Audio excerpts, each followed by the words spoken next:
today, we heard the beginning of the preamble to the Constitution of the United States, We the People.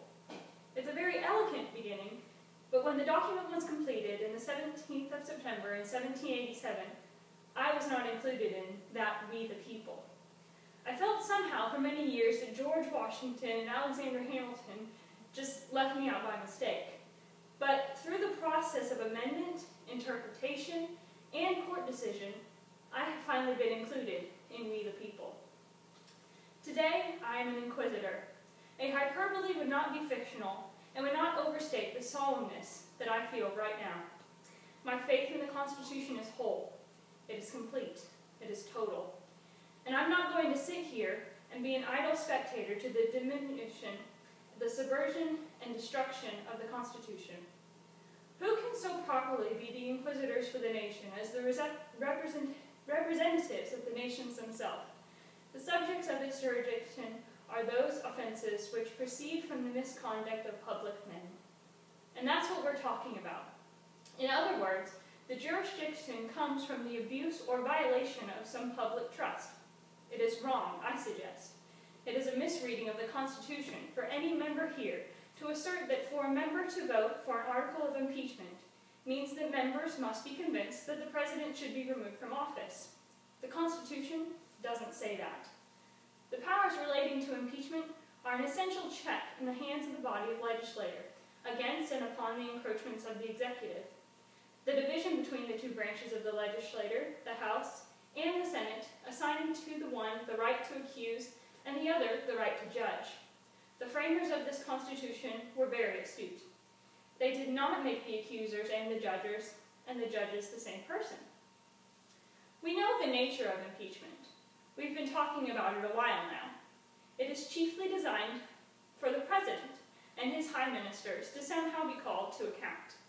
It is designed to bridle the executive if he engages in excesses. It is designed as a method of national inquest into the conduct of public men. The framers confided in the Congress the powers, if need be, to remove the president in order to strike a delicate balance between a president swollen with power and grown tyrannical, and preservation of the independence of the executive. The nature of impeachment, a narrowly channeled exception to the separation of powers maxim. The Federal Convention of 1787 said that.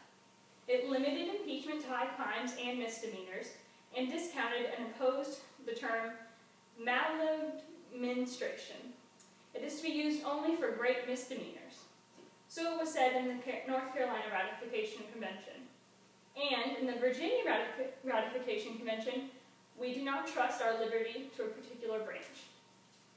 We need one branch to check the other. No one need be afraid, North Carolina Ratification Convention.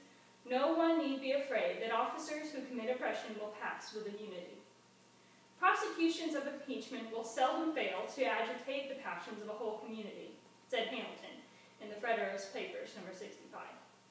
We divide into parties more or less friendly or inimical to the accused. I do not mean political parties in that sense. The drawing of political lines goes to the motivation behind impeachment, but impeachment must proceed within the confines of the constitutional terms, high crimes and misdemeanors. Of the impeachment process, it was Woodrow Wilson who said that nothing short of the grossest offenses against the plain law of the land will suffice to give them speed and effectiveness.